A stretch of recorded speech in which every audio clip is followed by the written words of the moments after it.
stupid because you know, like, the bad, the evil guy. Like, look at him. Do you trust this man? Bring them closer.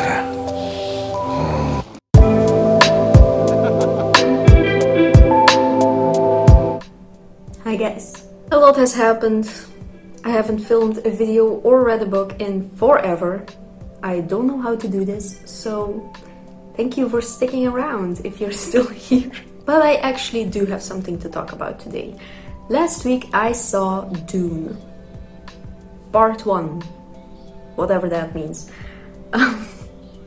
I mean, that means there are going to be more parts, I assume. Also because this made a lot of money. So, yeah. My thoughts. It was okay. That's it. That's the review. This is my honest opinion. It was okay. It was fine. It was a fine movie. Did I expect more? Do I always expect more? Am I constantly disappointed in life? Yes, I am. I mean, I wasn't disappointed. I was just expecting more. And we're going to get into it. Honestly, I think everyone is just relieved that it didn't suck because of a lot of reasons. First of all, it was highly anticipated.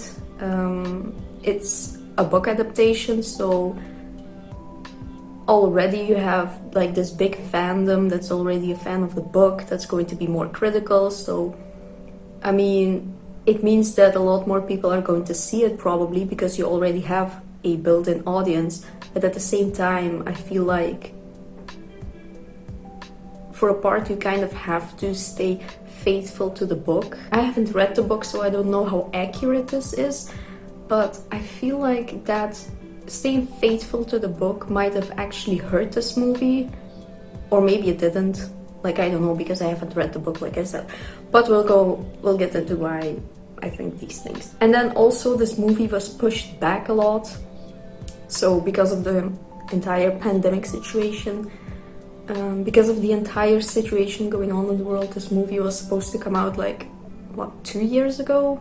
1 year ago, and then it kept being pushed back, and now it was finally out. But at least it did make some decent money from what I've read, so like it's fine. It's going to get sequels made, so no problem there. Overall, the thing with this movie was it felt very much like something you've seen before. That's kind of the bottom line. It felt very Star Wars-y, very Game of Thrones-y, very much, yeah, like something you've seen before already. Very paint by numbers, following. And like, I know you can't invent water. It's been done. But it's the way you present the story that we already know and are familiar with. And especially from this director, I was just expecting something a bit different because I've seen like other movies from him and they always have this like certain flavor, this like different type of flavor, something. They do feel kind of innovative, even if it's sometimes a plot that we know before. So spoilers, I'm going to get into some spoiler territory here from now on, talk in detail about certain scenes. So first of all, this movie was really odd because it felt really slow and really rushed at the same time. And that's weird, right? But the thing is, all the scenes or all the things that should have been like more fleshed out, like the relationship between the characters, they should have added so much more scenes. And I know apparently they have a lot more footage, but they cut out a lot, which if this is what they cut out, I'm extremely confused, but okay. And then you have moments where it slows down so much and you keep having like these prophetic dreams that Paul has, and it's like, I get it. After a while it's just like another dream sequence, you know, like whatever this means, we're going to get. Like, at this point they don't mean anything to me, to be honest, so I don't know why we have to have these like slow-mo shots of him looking into the desert. Like this music video-esque clip of Zendaya in the desert, and it's like, I don't know what's going on here, and frankly, I also don't really care. Build up for other movies, build up for future stuff happening, I don't know, but meh. I would have preferred to have had more family scenes because of everything that happens, because everything just happens really quickly at a certain point, and it's like you can't really get invested in anything. About the actors, everyone did a great job, obviously. This was Timothée Chalamet in his most grueling role to date. A young, attractive, leading man. How does he do it? I don't know. This is obviously sarcasm. Like, he was fine. It's like his forte by now, this type of role, but he was good. Zendaya was there. I don't know, she was, it was such a big deal that she was in this movie, but she doesn't have that big of a part, so I assume it's going to like be extended in the next couple of movies. Maybe because like we don't know anything about her in this movie yet. Every time she was on screen I was like, it's Zendaya. Every time he had this like mystical dream about this woman in the desert, it's like he's dreaming about Zendaya. I mean, understandable, but like I couldn't differentiate between her and the character because we didn't really know anything about her, and it's like, see, she's so well known at this point, you know, kind of like Timothée Chalamet also, like he's also kind of in everything at the moment, but like, yeah, I mean, I don't know what else to say about it, I don't know. But the thing with this was, and I don't know if this is just me, I'd like to know from if anyone else feels like this, but I'm so over the Hollywood young attractive starlets falling in love. I don't know if this is actually where it's going, but from the dreams, you know, you do kind of get the sense that this is like kind of going to be some type of love story or like very close relationship between it, and I'm just like, I don't know if this is also in the book, but I'm like, again, it takes me kind of out of the whole movie. It takes me out. I'm like, these are like literally Timothée Chalamet and Zendaya, like two of the most like famous young starlets at the moment, and it's like couldn't they at least have cast anyone else for both roles or either roles, or like someone a bit like maybe one of them being a little bit older or something, or you know, just mix it up a little bit. Just these like very pretty Hollywood young people. Like, I'm not buying it. It's just like I'm kind of over it. I'm tired. I'm like, whatever. Let's talk about the bad guy, who is really not intimidating. He was about as intimidating as me with this hairstyle. Are you scared? Maybe you are. I mean, also, every time I looked at him, I kept being reminded of that one episode of Buffy the Vampire Slayer with that guy in the water, and he was supposed to get like moist all the time. The front. Moisten the front. Oh God. That one fucking dude from Buffy the Vampire Slayer. Oh, I can't. So maybe this is a me problem.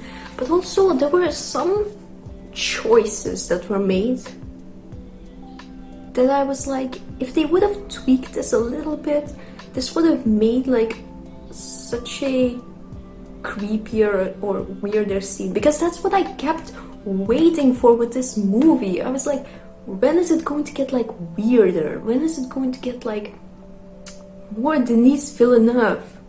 Like, you know, like his style, like it's always a bit eerie on the surface. It's always like something is like going on and you don't really know. But this was like so just whatever, you know. For example, there was this one scene where I mean, this entire plot was also kind of stupid, to be honest.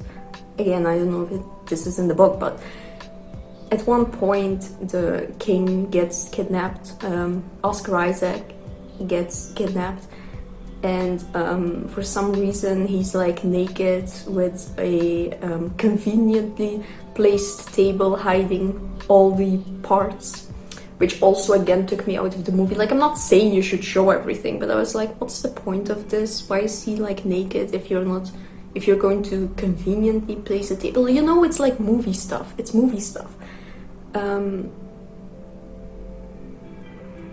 And then this bad guy is like, I mean, this entire plot, like I said, was really stupid. I mean, this one guy takes out all the guards, and then also manages to kidnap the king.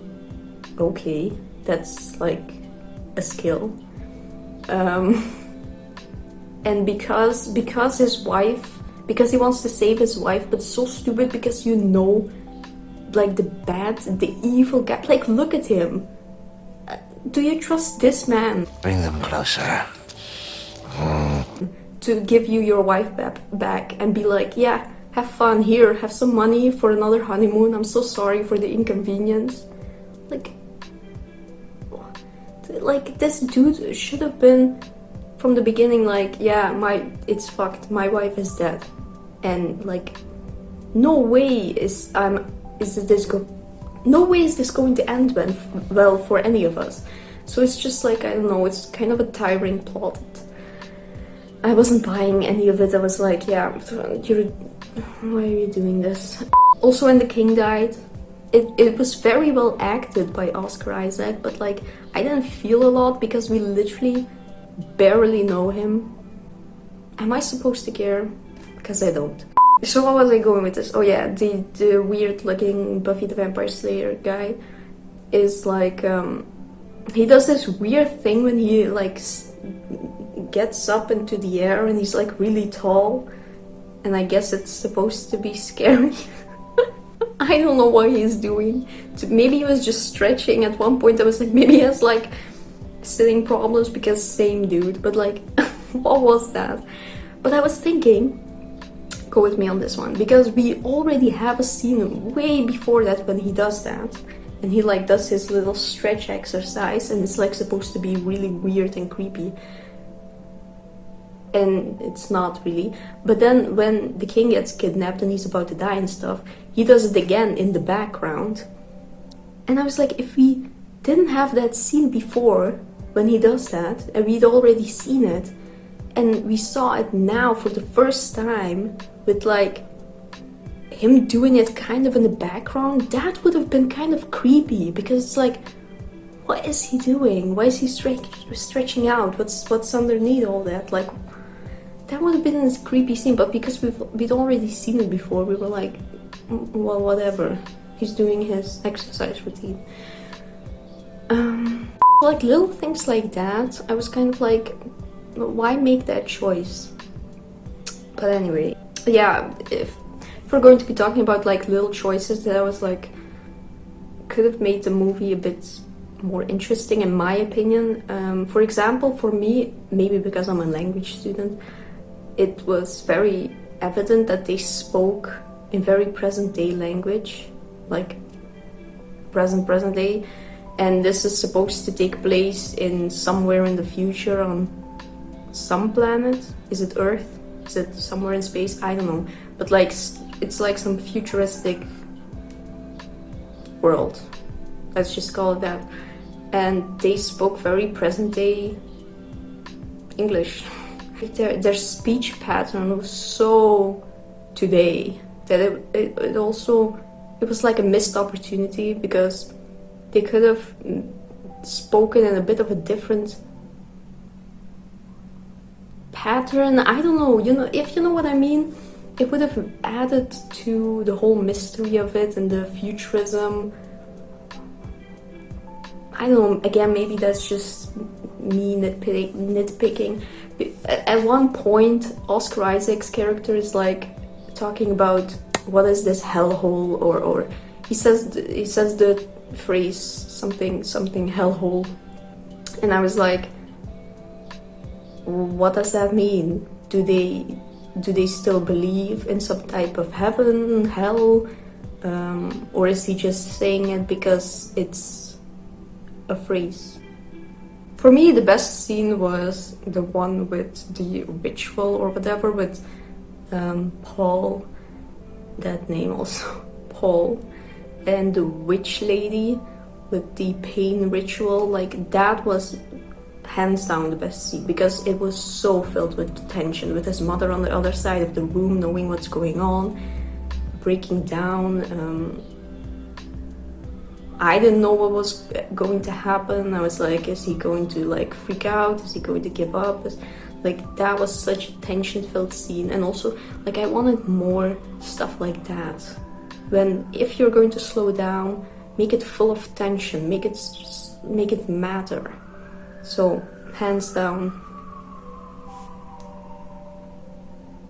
I felt like they would sometimes stay away from the cliches. Like, I was anticipating for something to happen and then it didn't happen. I was like, okay, that's cool. But then they would go into cliches and I was like, I don't know. Is it because they're trying to be faithful to the book and this happens in the book? Again, I don't know, but like, for example, when Jason Momoa's character dies as like the guard giving up his life to save the people he's supposed to guard. We know, we've been there. I mean, I know it's supposed to be that they're showing that Paul's dreams are real and come true. It's that kind of indication, so they can at the end pull the haha, you thought he was going to die in this battle, but nope. And they were like, haha, no, he kills this guy. And I was like, okay.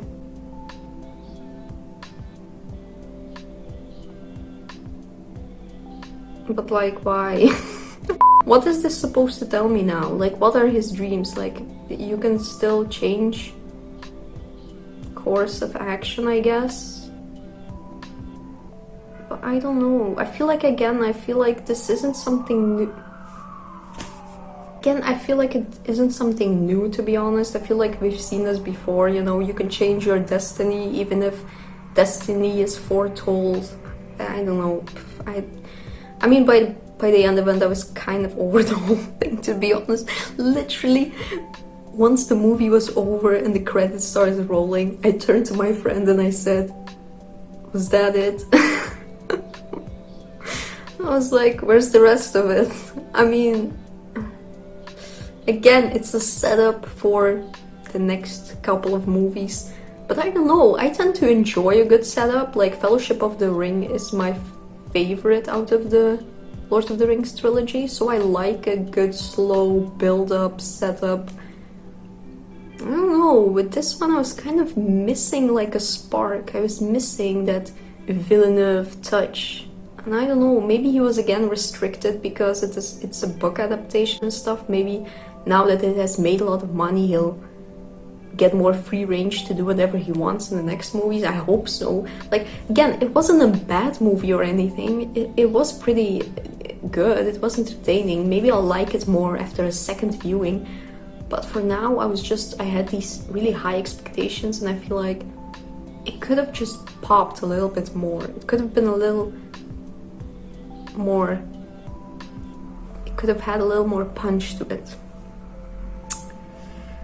I like this world. I'd like to know more about the story. For me personally, I was less so interested in like everything happening so quickly, like the conflict of the king dying and this whole evil guy wanting to take over for some reason, which again, do we know his motive?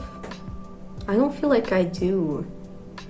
Like that could have been a movie in and of itself, that entire conflict, maybe some political intrigue, you know, I'm always here for some political intrigue. I was kind of, to be honest, I was kind of over it when they killed off, in my opinion, the most interesting character, which was the lady, I'm forgetting her name, they maybe mentioned it once, I'll have to look it up, but she seemed like she knew something about Paul and being maybe the chosen one, I felt like she knew more than she let on, so I was intrigued because I thought she was going to get like a bigger part. She's going to be really like part of the crew, and maybe like there was more to her than was shown, and then they kill her off. And I was pissed. I was not even like shocked because like, oh, I didn't see it coming. Like, it was just like a weird choice to me because she seemed like an interesting character, and you could have done more with her. Like, I was kind of also digging the vibe she had with Paul. I was kind of, not gonna lie, I was kind of shipping her with Paul, if you know what I mean. Oh my god, at one point, and I swear, either I didn't know this at all or I blocked it out because I couldn't remember this for the life of me. But at one point, I turned to my friend and I was like, why does this sound like the Gladiator soundtrack? And lo and behold, I looked it up later and it's Hans, man. Listen, I like Hans Zimmer as much as the next person, but he really has been writing the same soundtrack for like ever now. So, I think that's in general my opinion. Now I really want to read the book. I wanted to buy it the other day, but they only had the movie cover left, and nah, I'm not here for it.